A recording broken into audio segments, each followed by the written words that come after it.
uno dé como propuso en su corazón, no con tristeza ni por necesidad, porque Dios ama al dador alegre. Segunda a los Corintios 9:7. Si deseas apoyar la obra del Señor en MR, puedes hacerlo a través de consignación o transferencia electrónica a la cuenta de ahorros número 554-00000440 de Bancolombia, a nombre de Iglesia Ministerio de la Reconciliación, NIT 802-025-169-3.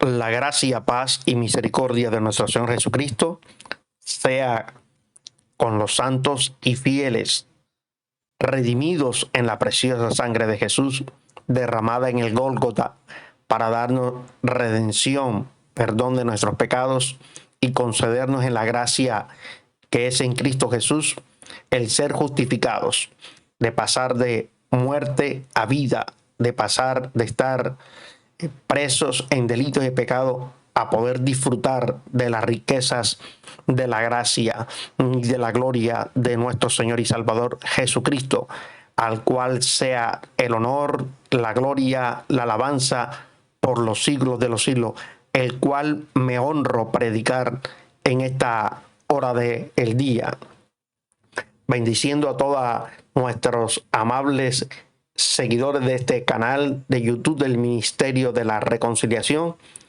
saludando especialmente a pastores, profetas, evangelistas, misioneros, todos los servidores del Señor que hacen parte de este servicio en esta noche, a los invitados familiares de nuestros hermanos.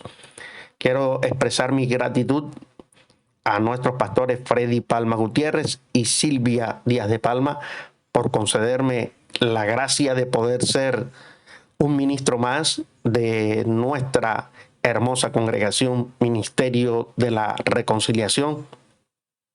Y de igual manera saludar a mis hermanos ancianos, diáconos, colaboradores de esta casa MR. La paz de Cristo Jesús gobierne vuestros corazones. Acompáñenme, mis hermanos, en una palabra de oración. Padre, en el nombre de nuestro Señor Jesucristo, estamos ante tu presencia, redimidos en la preciosa sangre de Jesús, la cual nos abrió el camino para poder tener acceso al trono de tu gracia.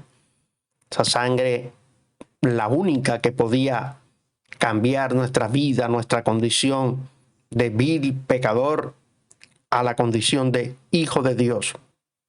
Esa sangre que limpió nuestras conciencias para que hoy te podamos servir a ti, al Dios vivo, Señor. A ti sea la alabanza en esta noche y la gracia por concedernos este honor, este privilegio de poder ser un anunciador de las virtudes de aquel que nos llamó de las tinieblas a la luz admirable. Oro, clamo y presento este tiempo de predicación para que tu Espíritu Santo haga lo que Él sabe hacer, la obra perfecta, convencer de justicia, de juicio y de pecado, y traer edificación a la iglesia, Señor. Salva al perdido, consuela al abatido, al triste, sana al enfermo, liberta al cautivo. Trae, Señor, edificación a tu iglesia por medio de esta palabra en la noche de hoy. Gracias te doy, Señor, en el nombre de nuestro Señor Jesús. Mis hermanos, les invito a que usted abra las Sagradas Escrituras, libro de Juan, cuarto libro del Nuevo Testamento, capítulo 18, verso 37. Juan 18, 37, la Escritura nos dice: le dijo entonces Pilato, ¿luego eres tú rey? Respondió Jesús: tú dices que soy rey. Yo para esto he nacido y para esto he venido al mundo, para dar testimonio a la verdad. todo aquel que es de la verdad oye mi voz. El tema de este mensaje lleva por título El Rey Eterno, el Rey Prometido. El Rey Eterno, el Rey Prometido. Aquí encontramos un pasaje en el cual podemos ver un diálogo entre Pilatos y Jesús. Ante este gobernante romano fue presentado nuestro Señor y Salvador la noche que fue traicionado por Judas. Es presentado por las autoridades religiosas de la época, los escribas, los fariseos, acusándole de rebelión y de hacerse llamar rey de los judíos. Ante semejante acusación, Pilato le cuestionó, preguntándole, ¿eres tú rey? Jesús tajantemente le dice, tú dices que soy rey, yo para esto he nacido y para esto he venido al mundo. Para hablar de la monarquía, del reino, de un rey, es necesario que tengamos en cuenta la historia del pueblo de Israel. Así que vamos a tomar en esta predicación, esa disertación, un tiempo preciso y precioso para poner las bases, el fundamento para nuestra predicación. Tomaremos un tiempo para conocer para algunos y para recordar a otros cómo fue instituida la monarquía en el pueblo de Israel, el pueblo escogido del Señor. Hoy vengo a hablar de un rey. Mejor dicho, lo digo de otra forma, vengo a hablar de el rey soberano de la tierra, el rey de reyes y señor de señores. No vengo a hablar de cualquier rey, de alguna monarquía terrenal. Vengo a hablar de el rey, el dueño, el amo de toda la tierra, del mundo y de los que en él habitan. Si estudiamos un poco la historia de Israel, vamos a encontrar que se hace repetitivo que este pueblo fue llevado cautivo en muchas ocasiones por pueblos enemigos. Este pueblo de Israel fue llevado cautivo por naciones extranjeras. Dicho de otra manera, por pueblos gentiles. Queremos dar claridad que un gentil, ¿quién era? Todo aquel que no ha nacido dentro del pueblo de Israel. Eso es considerado bíblicamente como un gentil. Muchos pueblos gentiles oprimieron, azotaron, sitiaron, rodearon, saquearon, cautivaron al pueblo de Israel en diferentes y múltiples ocasiones. Los hebreos, estando cautivos, ellos pudieron ser testigos de la forma de gobierno, de tener una monarquía, un rey, un líder, un principal, alguien que ejerciera un tipo de liderazgo en medio de este pueblo. Ellos podían apreciar que este hombre, este rey que estos pueblos tenían, les llevaba a la guerra, conquistando pueblos, destruyendo enemigos, cautivando a otros. O sea, esto fue minando en el corazón de los líderes del pueblo de Israel. Ellos quisieron también tener un rey al igual que las demás naciones. Esto en contravía a los designios divinos. Cuando Dios en su soberanía, en sus propósitos, Él siempre tuvo la voluntad, el deseo de ser el rey de Israel. Permítame y leamos en el libro de Deuteronomio, capítulo 7, verso 6 al 8. Usted puede tener esa reseña allí. Capítulo 7 de Deuteronomio 6 al 8.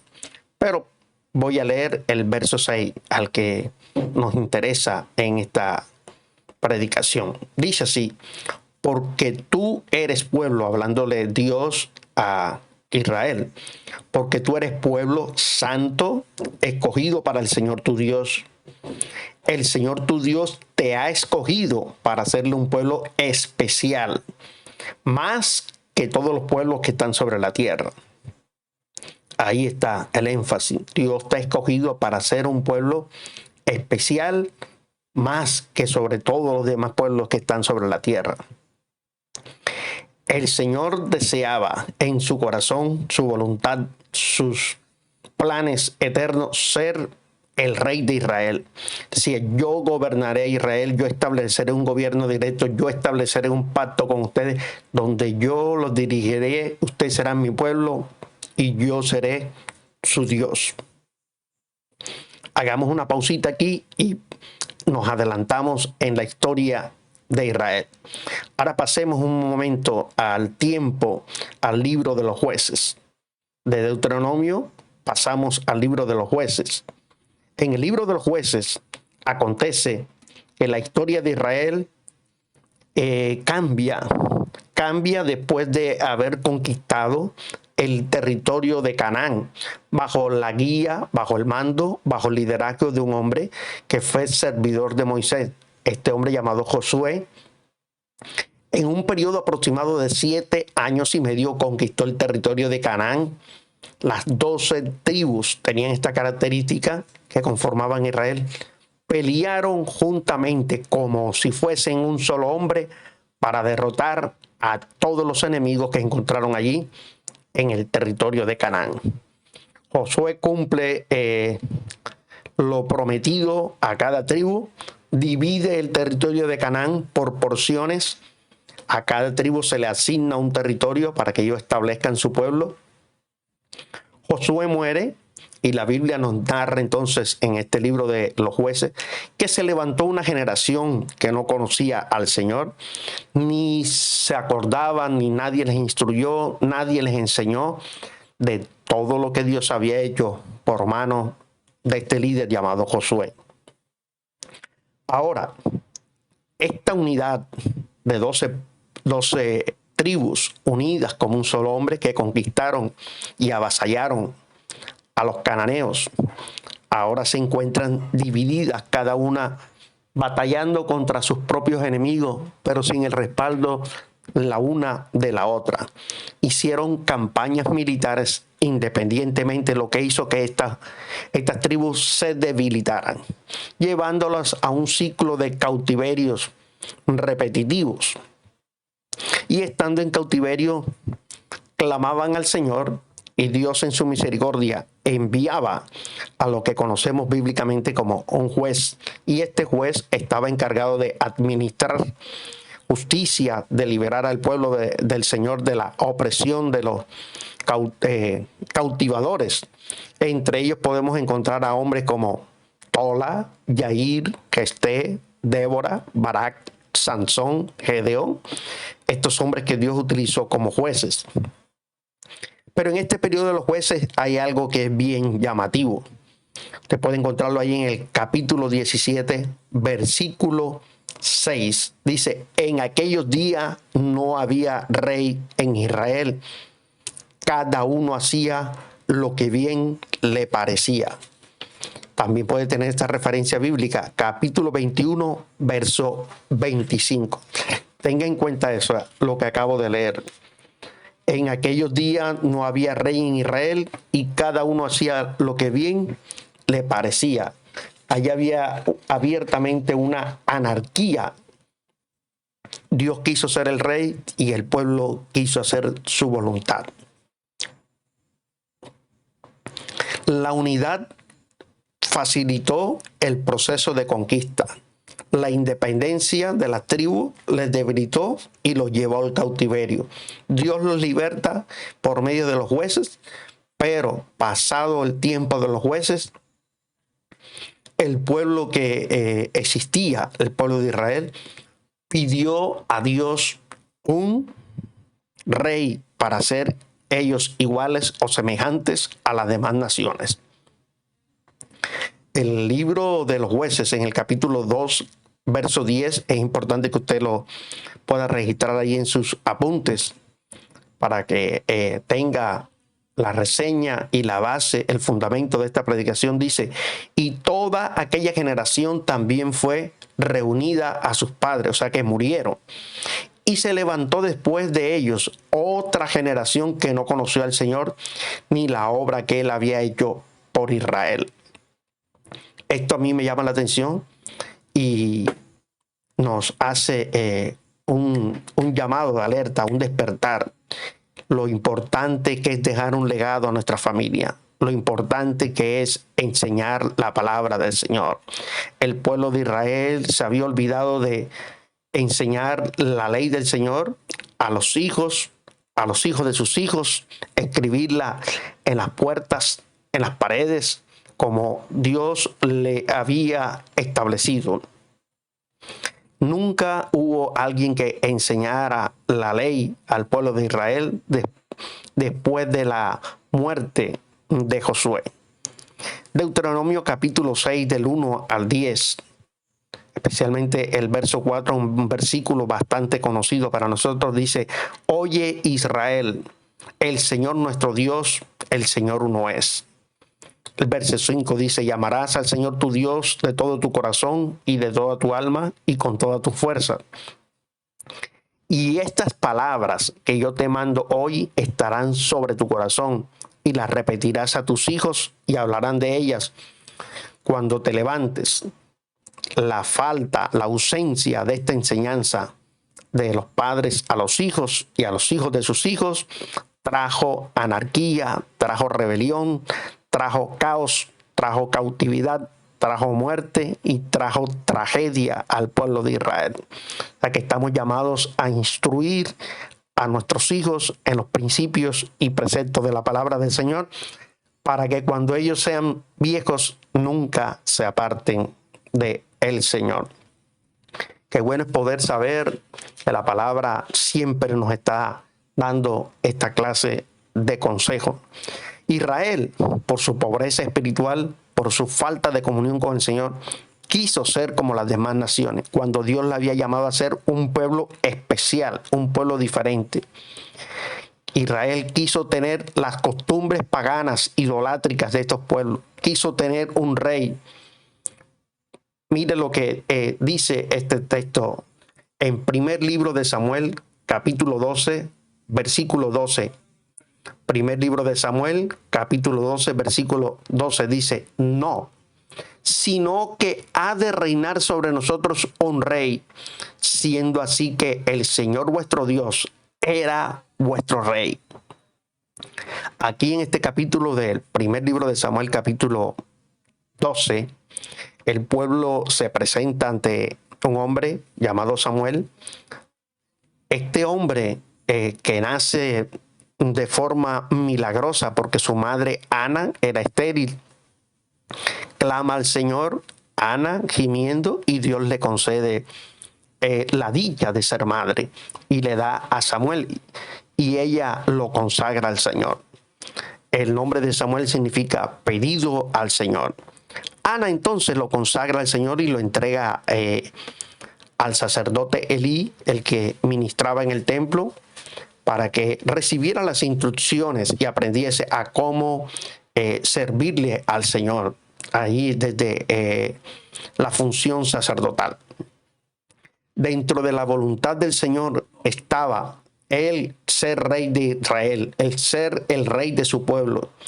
Pero todo esto, hermanos, sería a su debido tiempo. El pueblo de Israel no podía anticiparse a los principios o a los preceptos del Señor. Él iba a establecer un reino en el corazón del pueblo de Israel, pero el pueblo quiso ser como las demás naciones. Ahora, la palabra, las promesas del Señor, todas tienen un cumplimiento en el tiempo del Señor. Nadie puede pretender anticiparse a las promesas del Señor para verlas cumplidas en su vida. Hay que esperar. Si Dios te ha prometido alguna cosa, ora, confía, espera, reposa en Él. Todo aquel que espera en el Señor recibirá de Él la recompensa. Para todo intento de nuestra parte de tratar de persuadir o ayudar al Señor a hacer algo a nuestro favor, nos llevará al fracaso. Si usted y yo creemos que por nuestra oración, por nuestro ayuno, por nuestra asistencia a los servicios, por nuestro esfuerzo humano podemos doblegar la voluntad soberana del Señor, estamos equivocados. Dios es Rey soberano sobre todas las cosas. Nada podrá cambiar sus decisiones. Ahora, quiero que miremos dos ejemplos de algunos personajes que quisieron ayudar a Dios en sus planes y en sus propósitos. Uno de estos es Sara. Sara, la mujer de Abraham, habían recibido una promesa del Señor de que en Abraham, serían benditas todas las naciones de la tierra. Ya sabemos que ambos, Abraham y Sara, estaban avanzados en edad. Y Sara, al escuchar esta promesa del Señor, se rió. ¿Y qué hizo? Por pretender, querer ayudar al Señor, le cedió a Abraham, su marido, a su sierva Agar, para que ellos pudieran ver el cumplimiento de esta promesa. Acontece que la Biblia nos dice que Abraham se une a Agar, la esclava, y de ella nace un hijo varón llamado Ismael, del cual hoy descienden los árabes, que son acérrimos enemigos del pueblo de Israel. Sabemos que Ismael, hermano de Isaac, el cual era la promesa, ha habido un conflicto desde su niñez. Y estos dos pueblos ismaelitas, que son descendientes de Ismael, los cuales son los árabes, y los israelitas, los cuales son descendientes de Isaac, el hijo de la promesa, son dos pueblos enemigos, siendo ambos hijos del mismo padre Abraham. ¿Por quién? Por culpa de Sara pretender querer ayudar al Señor. Otro caso que podremos encontrar: Israel, al pedir un rey a Samuel, que fue el hombre que Dios llamó, capacitó como juez y como profeta, también ejerció la función sacerdotal para que unificara nuevamente a las 12 tribus que ya estaban dispersas. Acordémonos que ya les había dicho que en el tiempo de los jueces, cada una andaba independientemente, y por esto fueron llevados cautivos una y otra vez. Ahora aparece en la historia de Israel este hombre llamado Samuel, con la misión específica de unificar al pueblo de Israel, el cual lleva a cabo por mandato del Señor. Después de haber unificado a las 12 tribus, el pueblo de Israel le pide a Samuel que les dé un rey. Y este rey que el pueblo, que los hombres, queriendo ayudar al Señor en sus planes y sus propósitos, escogieron, se llamaba Saúl, el cual era de la tribu de Benjamín, y no era el rey que Dios quería para el pueblo de Israel. Este hombre, Dios lo desechó al desobedecer al Señor, al ofrecer sacrificios al Señor, consultar a una divina, la divina de Endor, exactamente nos dice la Escritura. Y el mismo profeta que le ungió como rey, Samuel, fue el mismo profeta que le dio la palabra de parte del Señor diciendo que ya su reinado había sido quitado y sería dado a otro hombre conforme al corazón de Dios. Ahora entonces aparece en la historia de Israel un rey, el rey llamado David. Pero antes de David, el pueblo de Israel reconoció su condición espiritual, conoció que había caído en idolatría, y a este pecado de la idolatría le había añadido el pecado de pedir un rey al Señor.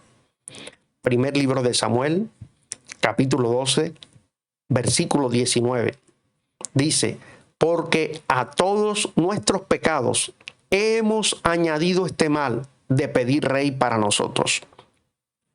Pedir un rey para el pueblo de Israel fue un pecado, porque estaban desechando al Señor como su rey soberano porque ellos quisieron ser un pueblo igual a las demás naciones. Entonces Samuel instaura la monarquía, unge a Saúl. Saúl es desechado después de 40 años de gobierno y Dios levanta a un hombre conforme al corazón de Dios, llamado como David. Ahora, por causa del pecado de este hombre, el reinado que había sido establecido en la tribu de Benjamín, de la cual pertenecía Saúl, ahora fue traspasado a la tribu de Judá, de la cual hacía parte el rey David. Saúl de la tribu de Benjamín, ahora David de la tribu de Judá. Ahora es importante que tenga usted presente esto, hermano, que al hablar de David, el rey de Judá, de esta tribu, de esta misma tribu, descendería el rey prometido, el rey, el Salvador eterno, el rey que vendría a redimir a un pueblo, el rey de reyes, el Señor de señores, el único y sabio Dios Jesucristo. Por la vía de su antepasado David, vendría él a librarlos de la esclavitud del pecado y a redimirlos de la opresión de los enemigos. Ahora, en otras ocasiones que hemos tenido la oportunidad de predicar, y para mí no es ningún tipo de molestia volver a retomar esta enseñanza nuevamente, podemos darnos cuenta que el rey de Israel lo conformaban 12 tribus, las cuales se dividen en dos reinos. El reino del norte, que la conformaron 10 tribus, llamado Israel, cuya capital era Samaria. Este pueblo fue llevado cautivo y siendo dispersado por los asirios. Y los asirios tenían por capital a Nínive. Acordémonos de Nínive, siempre tendremos, apenas sé que nuestra memoria enseguida nos remite a el profeta Jonás. Jonás, que fue enviado allí a predicar a Nínive. Ahora, el reino del sur lo conformaron entonces Judá y la tribu de Benjamín.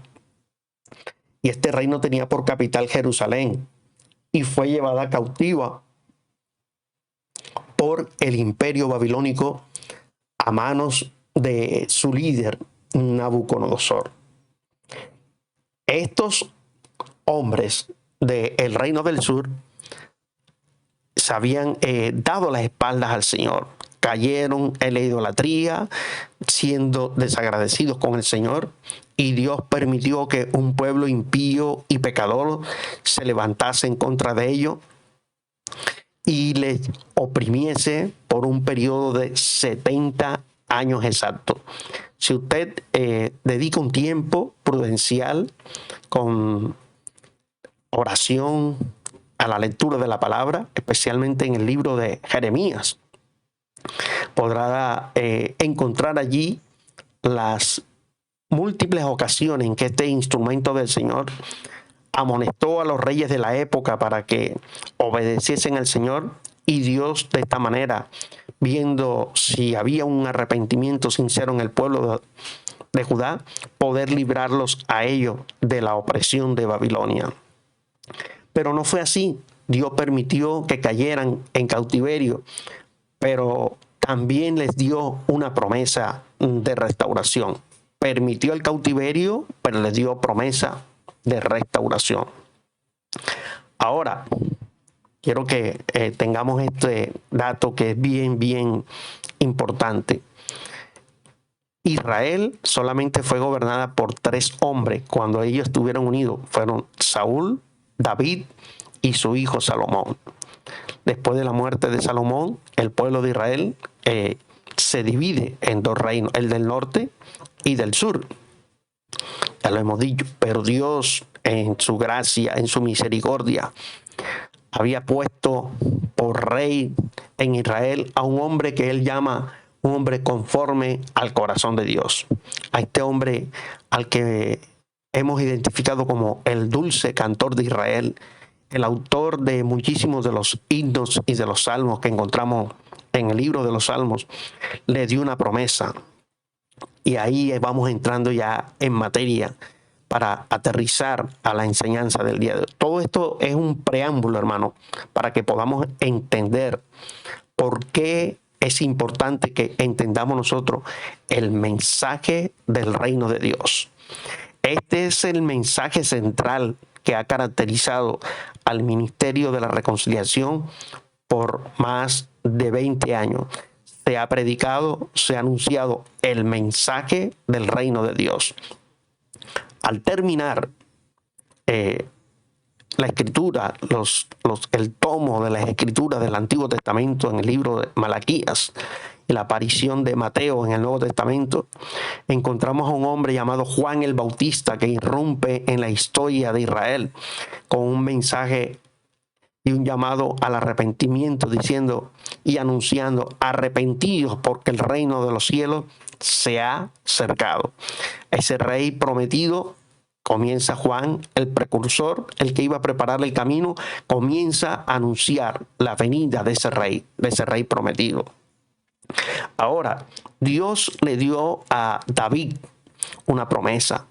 Ellos, el pueblo de Judá, tendrían un privilegio, que de esa tribu nacería el rey, el Mesías, el rey eterno, el rey prometido.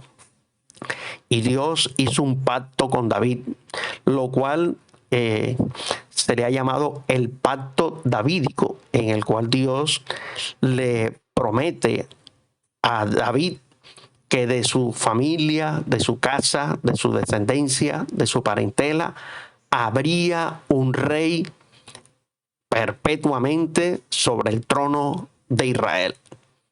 Este rey estaba prometido para el pueblo de Israel. No iba a ser Salomón, no iba a ser Roboam, no iba a ser Josías, no iba a ser ninguno de estos hombres. Ese rey tenía un nombre. Y David le dice: y llamará su nombre Jesús, el rey, aquel que Pilato cuestionó: ¿eres tú rey? Entonces, a ese es el que Dios le estaba prometiendo a David, que habría un rey sobre la casa de Israel. Ahora, después del cautiverio de 70 años, aparecen hombres como Esdras, Ageo, Nehemías, Zacarías, Malaquías. Ellos comisionados por Dios para restaurar a Israel, que estaba destruida, sus murallas caído, el templo destruido, el altar de Dios destruido. Estos hombres restauraron a Israel, restauraron el templo, restauraron el servicio sacerdotal y los sacrificios y las ofrendas al Señor. Pero llama la atención que lo único que no pudo ser restaurado fue la monarquía. Se reemplazó el sacerdocio, pero la monarquía no fue restaurada. ¿Por qué? Porque ya iba a haber una promesa de un rey eterno. Ahora ellos quedarían a la espera de ese rey prometido, nuestro Señor Jesucristo. Lo bueno y lo maravilloso y otra muestra de la fidelidad del Señor son los cumplimientos de sus promesas y de sus pactos para sus hijos, para su pueblo. Esto es entonces lo que conocemos, hermano, como el pacto davídico. Esto fue un pacto incondicional entre Dios y David, en el cual Dios prometió a David y a Israel que el Mesías, que Jesús, el rey prometido, saldría de la tribu de Judá y establecería un reino eterno. Este pacto es de carácter incondicional porque Dios no impuso ninguna condición a David. Solo era una muestra de la fidelidad de Dios para con su pueblo. Este pacto estaba basado únicamente en la fidelidad de Dios y no dependía de las obras o de la obediencia de David o de su pueblo Israel.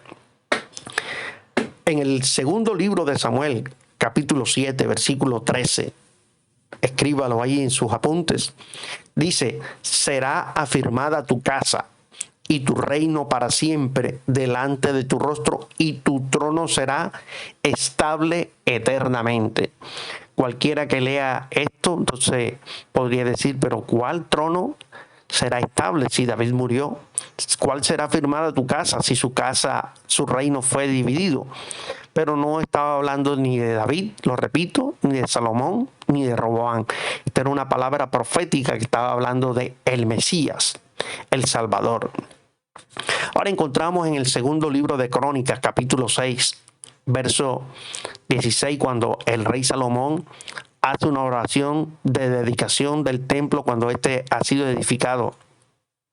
Dice: ahora pues, el Señor Dios de Israel cumple a tu siervo David mi padre lo que has prometido, diciendo: no faltará de ti varón delante de mí que se siente en el trono de Israel, con tal que tus hijos guarden su camino andando en mi ley, como tú has andado delante de mí. Segundo libro de Crónicas, capítulo 6, verso 16. Ahora, entre el Antiguo Testamento y el Nuevo Testamento hay un periodo aproximado de 400 años de total y absoluto silencio, en los cuales no hubo mensaje profético, no hubo ninguna predicación, no hubo nombre de Dios, no aparece ningún registro. ¿Hasta cuándo?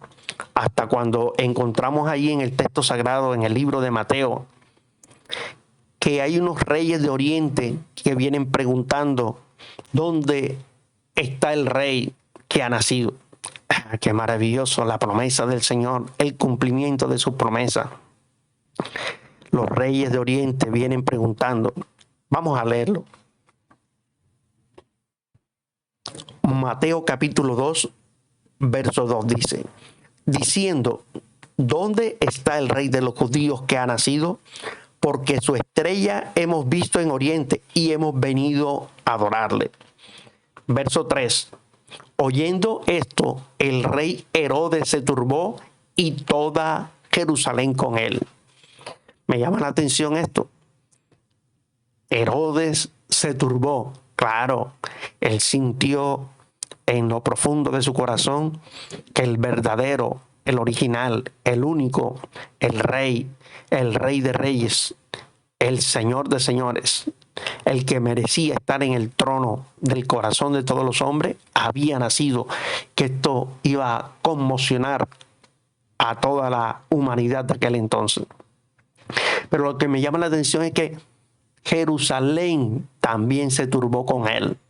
Qué tristeza, hermano. Qué tristeza ver la condición espiritual de un pueblo que ha perdido la comunión con su Señor, que no tiene revelación, que no tiene estudio de la palabra, que conociendo la ley, conociendo a los profetas, sabiendo que se les había anunciado la venida de un rey eterno, un rey prometido, ahora les ha anunciado que ya ha nacido y unos reyes de Oriente vienen a adorarle, se turban, al igual que un rey impío, pagano y pecador. Turbarse es no saber qué decir ni qué hacer. Turbarse es no saber qué decir, ni qué hacer. Ahora seguimos leyendo este pasaje de Mateo capítulo 2, ahora vamos al verso 4. Y dice: y convocados todos los principales sacerdotes y los escribas del pueblo, entiéndase, del pueblo de Israel, les preguntó, o sea, este hombre impío les preguntó, Herodes, a ellos, ¿dónde había de nacer el Cristo? Ellos, los sacerdotes y principales, les dijeron: en Belén de Judea, porque así está escrito por el profeta. ¿Refiriéndose a quién? Al profeta Miqueas, según la profecía que está ahí registrada en el capítulo 5, versículo número 2.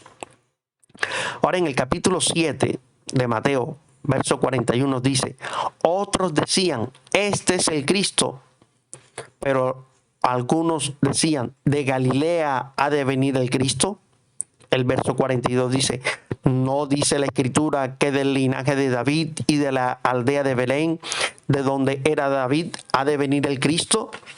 Aquí vemos que líderes religiosos, la clase encargada de enseñar, de instruir al pueblo en los principios y los preceptos del Señor, eran conocedoras de las profecías, eran conocedoras de las promesas del Señor. Ellos tenían atesorado ahí en en su intelecto humano todas estas profecías, pero lamentablemente no tenían la revelación del Espíritu Santo. Tenían la letra, pero no tenían la revelación. Es importante que todo este conocimiento que hemos recibido, predicación tras predicación de nuestro pastor, de los ministros, la atesoremos en nuestro corazón. Pidamos al Espíritu Santo revelación por medio de la oración, del ayuno, del quebrantamiento, del estudio de la palabra, para poder ver cumplidas las promesas del Señor, para poder ver crecimiento en nuestras vidas espirituales. No solo seamos acumuladores de promesas y de conocimiento bíblico. Vea lo que le sucedió a esta gente. Los líderes se enteran que nace el Salvador, que nace el Rey, el Mesías, el prometido, y se turban, se afligen, se compungen, en vez de gritar de júbilo y de gozo, como lo hicieron los ángeles que vinieron a adorar, como lo hicieron los pastores, como lo hicieron estos reyes de Oriente. A los que se les había dado la promesa, ellos despreciaron al Rey. Por lo tanto, siempre estuvo en la intención de estos líderes religiosos hacer conspiración para matar al Rey de Reyes y Señor de Señores. Pero ¿quién puede matar a Dios? ¿Quién podría matarlo? Dios, en su misericordia, permitió esta experiencia en estas vidas para que puedan ellos entender que este Rey Mesías venía a salvar lo que se había perdido y ahora establecer un reino que es un reino de justicia, de paz y de gozo en el Espíritu Santo. Si usted, mi hermano, dedica tiempo al estudio de el Evangelio de Mateo, podrá usted darse cuenta que es de los 4 evangelios el que más versículos, registros, textos tiene o contiene en su escrito Mateo del Antiguo Testamento, que hablan de la venida del Mesías, del Salvador y de todas las promesas dadas para el pueblo de Israel. Solo Mateo supera en mayoría a Marcos, Lucas y Juan en referencias bíblicas del Antiguo Testamento. De allí es que usted puede encontrar que muchos me han hecho comentarios en diferentes ocasiones y en diferentes lugares cuando estudian, se dedican a estudiar la Biblia, Nuevo Testamento, y se encuentran con Mateo y encuentran que Mateo comienza a hablar de la genealogía de Jesús, y para muchos esto no tiene sentido, le parece difícil de entender y de comprender. ¿Qué propósito tendría el autor de este libro para registrarlo allí en el texto sagrado? Lo que Mateo quería decir al pueblo de Israel, a los judíos especialmente, confirmarle que este Mesías prometido, este Mesías prometido para ellos, venía a darle cumplimiento a todas las promesas dadas por Dios para el pueblo de Israel. El libro de Mateo fue escrito por este hombre, instrumento del Señor, y él lo dirigió especialmente al pueblo judío. Este libro está dedicado al pueblo judío y Mateo presenta a Jesús en sus escritos, en su texto sagrado, como el Rey, el Mesías, el prometido. Estos versículos que leímos en el capítulo 2, ante esta noticia que recibe Herodes y reciben estos líderes religiosos, nos muestran un claro ejemplo que estos líderes religiosos tenían conocimiento de los textos sagrados, pero su corazón estaba lejos de tener la revelación de Dios, y mucho menos tuvieron la capacidad de poder entender el cumplimiento de todas estas promesas dadas por el Señor. Ahora, Mateo llama a Jesús en el capítulo 1, versículo 1, lo llama hijo de David, hijo de Abraham. Alguno podría decir, hermano, pero si Jesús no fue hijo de David, ni mucho menos hijo de Abraham, él fue hijo de José. Físicamente, él no fue hijo de David ni de Abraham, Pero Mateo con su escrito lo conecta o lo relaciona con estos dos grandes personajes del Antiguo Testamento, recordando en cierto modo las promesas dadas a Abraham. Y a Abraham le fue dicho por el Señor: en ti serán benditas todas las naciones de la tierra. Y a David le había dicho que de su descendencia habría un rey eterno en el trono de Israel. Ahí estaba. Por eso es que Mateo, conocedor de la historia, de las profecías, llama a Jesús el hijo de David. Recordemos que después del cautiverio babilónico fue restaurado el sacerdocio, pero no la monarquía o el reinado en Israel. Por eso era el anhelo, la esperanza de todo el pueblo de Israel, la manifestación de este rey prometido. Ahora este rey nace y se manifiesta como un humilde hombre nacido en Belén de Judea, al cual el pueblo de Israel no le recibió y lo acusaron de ser un falso profeta, de causar rebelión, de autoproclamarse rey del judío. Por tal motivo siempre, lo repito, buscaban ocasión para matarle. Ahora, después del anuncio de su nacimiento por los reyes de Oriente, aparece el último de los profetas del Antiguo Pacto, Juan el Bautista. Juan el Bautista, con su contundente mensaje: arrepentidos porque el reino de los cielos se ha acercado. Mensaje que fue respaldado por Jesús mismo.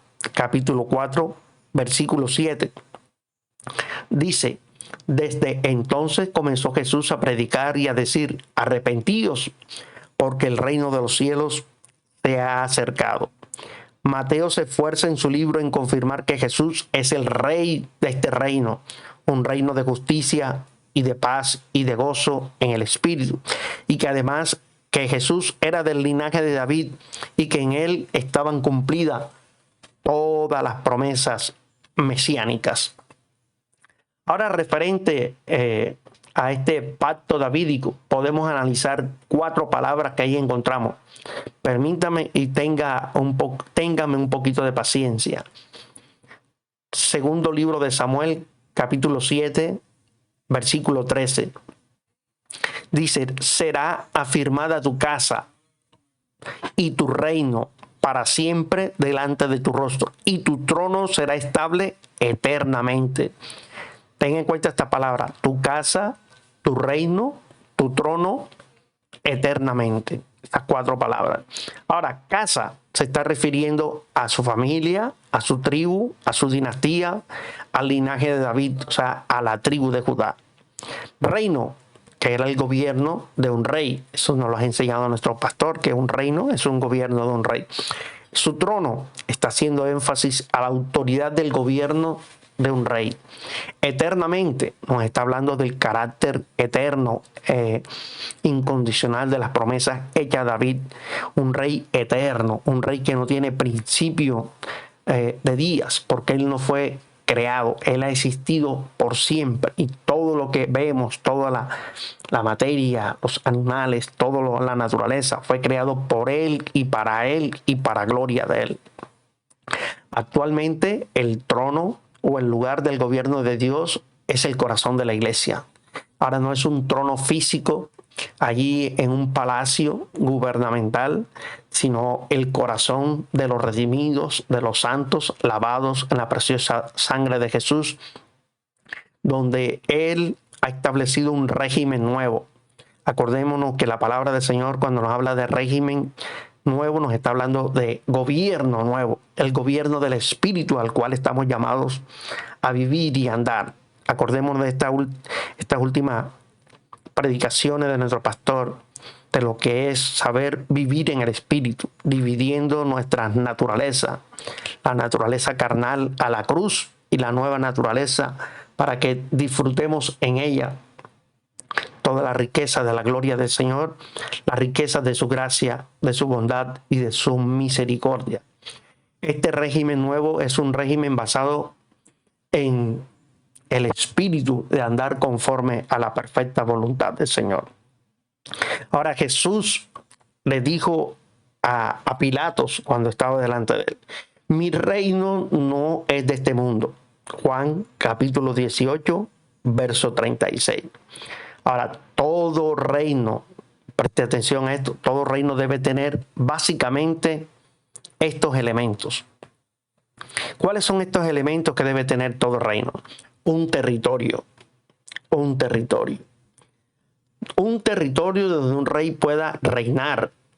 Y ahora hablemos de este rey. Este rey es Jesús y él tiene que tener un territorio de carácter espiritual para él gobernar. ¿Cuál es ese territorio? La iglesia del Señor Jesús, donde él soberanamente hace su voluntad como lo que él es, como el Rey de Reyes y el Señor de Señores. ¿Qué más debe haber? Debe haber un rey. ¿Quién mejor rey que nuestro Señor Jesucristo? El Rey de Reyes y Señor. Ese reino debe tener un rey. Ese rey, ¿quién es? Jesús mismo. Que él pueda, donde él pueda ejercer su autoridad, y nuestro rey la ejerce con amor. Le amamos porque él nos amó primero. Le amamos y le servimos porque él se entregó por nosotros. Además, ese reino debe tener leyes. Y estas leyes solamente pueden ser emitidas por un rey, ordenadas por un rey, decretadas por un rey. Ahora, estas leyes, sus leyes, están divinamente establecidas en la constitución política perfecta, a la cual nosotros podemos llamarle la Biblia, la Sagrada Escritura, la palabra del Señor. O sea, el reino debe tener un rey, debe tener unas leyes, y estas leyes del Señor, sus estatutos, sus ordenanzas, las conocemos como la Biblia, la palabra del Señor. Ahora, todo reino debe tener súbditos o seguidores que le sirvan y le obedezcan incondicionalmente. ¿Y estos quiénes son? Son los miembros del cuerpo de Cristo, la iglesia, que en amor hoy podemos servirle, adorarle y honrarle y entregarle nuestras vidas, nuestros corazones, porque él se entregó por nosotros en la cruz del Calvario. El Rey eterno, él merece que le sirvamos, él merece que le honremos, él merece que consagremos nuestras vidas a él, él merece que le demos toda alabanza, toda gloria, toda adoración, porque no hay otro rey como él.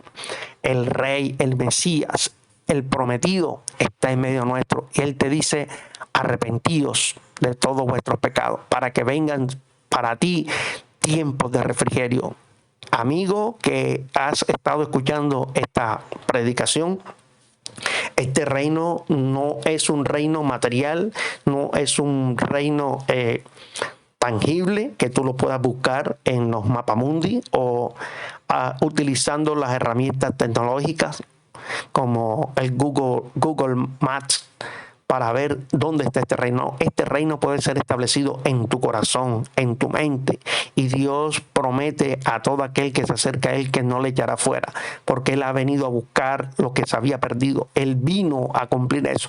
A eso he venido, le dijo a Pilato. A eso ha venido, a libertar a los cautivos, a los oprimidos, y a proclamar el año de libertad, el año de jubileo para todo aquel que esté oprimido en prisiones de maldad y esclavizado en el pecado. Él ha venido a dar vida a todos los que están muertos en delito de pecado. Él es el Rey, el soberano, ese Rey que ascendió después de resucitar al tercer día, compartir con sus discípulos por 40 días, ascendió en las nubes. Se oyó una voz del cielo que dijo: a este que estás viendo que ha subido, así también vendrá. El Rey prometido, el que nació de una mujer virgen, pura, consagrada al Señor, el Rey, el admirable, el consejero, el Dios fuerte, el príncipe de paz. Ese Rey vendrá en las nubes por su iglesia. Todo aquel que se ha entregado a Cristo Jesús y ha lavado sus vestiduras en la preciosa sangre de Jesús tendrá acceso al reino de los cielos por la obra redentora de Cristo Jesús. Porque sin nacimiento, sin haber nacido de nuevo, nadie podrá ver ni entrar al reino de los cielos. Acordémonos de este pasaje que es bien fundamental en nuestras enseñanzas en el ministerio. Nicodemo, un teólogo de la época, conocía la letra, conocía la historia, conocía los rituales, conocía todos los escritos, pero no había nacido de nuevo. A él, a este hombre eminente, conocedor de la ley, Jesús mismo le dijo: os es necesario nacer de nuevo para poder entrar y ver el reino de Dios. Ese rey quiere hacer posesión de tu vida si hoy tú te entregas a él. Confesando tus pecados, él es fiel para perdonar tus pecados y darte vida nueva en Cristo Jesús, para la gloria y la alabanza de su nombre. Esta es la palabra del Señor para nosotros en este día. Espero, deseo en mi corazón que el Espíritu Santo nos ayude a entender y comprender que todas las promesas del Señor son en Él una realidad. En Él son el sí y el amén por su perfecta voluntad. La gracia y la paz de nuestro Señor Jesucristo sea con su amada iglesia. Paz a vosotros.